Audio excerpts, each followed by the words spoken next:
Hey Internet, it's Gunter with MiniMishaps Games. We are working with plastic today. You can see I've got that liquid thermoset plastic ready to mix up. This is our second project video in our month of promoting our Capital City Codex Kickstarter project. And so since that's a tabletop RPG resource, we're going to be getting some minis ready for the tabletop.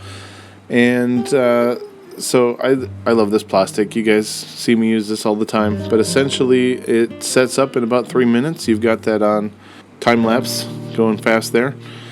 So first up, we're going to kind of pull these away and show them off here. We've got a 3D printed, very, very tiny goblin in football gear. This was back when we had our Super Bowl event. We painted him up and he hasn't had a base. This is our 3D printed, again, purple platypus potion master. And the one thing you can see there is the plastic kind of wicks up into the 3D printed pieces, and that's both good and bad. It's bad because you lose some of the detail in the feet and the legs, but it also can reinforce them because it wicks up into the plastic, so it ends up, you can see I'm struggling with the larger one. I appeared to have glued it down to the tray, so that was an oops. So this is just out of like a Easter egg, get out of a quarter machine at the Dollar Tree. And then this is an actual official pre-painted D&D miniature, but some of them come where the models just are way front heavy. So we tilt them back and we fill in at the diagonal in a mold, and so it ends up looking like kind of like they're on a circular surfboard, but it stands them up and gives them a better center of balance for being on the table. So most of the time, again, I'm struggling a little bit with this one, but most of the time this thermoset plastic is really easy to break away the excess. So like here you've got this garden gnome from, again, the Dollar Tree. Pour it around in the mold. The nice thing about these is they have actual depth built into the feet, so they're like standing on a peg. So I'm assuming that they're meant to be like put in fairy garden styrofoam or something like that, but it's perfect for pouring the plastic base around them as well. So now we've got our 3 garden gnomes, but you can see that excess, if it spills over the edge of the mold, just sort of snaps away most of the time, if you get your mixture right. If you don't get the mixture right on the plastic, then it can end up being oily or bendy. And if you miss the mixture going the other direction, then it can be brittle enough where you end up just snapping the whole base in half instead of just the excess, and that can be damaging to the miniature as well. So, but lucky for me and lucky for you guys, I've done this kind of plastic project a million times. I'll try and put that link to our plastics folder of videos on the corner there up in the top right. So we've got our 3 gnomes. We've got that one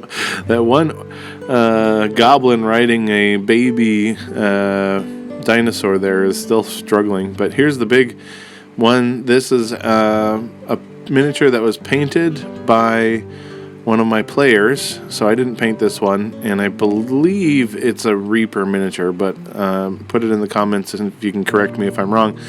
What I've essentially done is the base on the model was a little bit warped, and so he couldn't stand upright without the use of leaning back on his tail. So what we've done is we've taken a plastic bus token, and we've used the thermoset plastic to fill in all of that unevenness in the base and extend out the base a little further, giving it better balance and things like that. So I'm really determined now. I'm clearing out the tray, really determined to get this one miniature that I glued down, and this does happen sometimes. Usually it doesn't hold out this long. And actually, if I had not been able to get it in the next section here, I would have gone and grabbed it like an art knife or something to pry it up. But I think it's going to let me, here, you kind of get a little air bubble in the tray, and then it just sort of peels away. There it goes, like magic. Same thing, even though the tray gave me trouble, the excess just snaps away, and now we have a really pretty, fully based miniature. You can see how the plastic, when it's the liquid thermoset plastic, really kind of spreads out and makes it look like there's a reduced contact point and an even connection with the base. So that's another thing I love about that material. Now we're going to go back into our fast forward here, and I'm going to paint the bases black and get them some uniformity ready for the table. And this is just, I just use cheap dollar store paint for the black bases. And I know I'm going to get some feedback from my other painter friends and people in the comments that I should actually be basing these miniatures with real bases and flocking and paying as much attention to the base as I do the miniature. But really, this gets them ready for the table when they otherwise wouldn't be, and means that they can actually see some adventuring without just sitting around unable to stand. Because if they don't have bases at all, then they don't get packed out to the game session. But I'm excited. I'm going to send them over to the spinner so you guys can see them all together once they're painted in their new bases. So thank you so much for your support. If you like our videos, you can check us out on Patreon or like and subscribe here on YouTube. We'll see you guys in the next video. Thanks, Internet.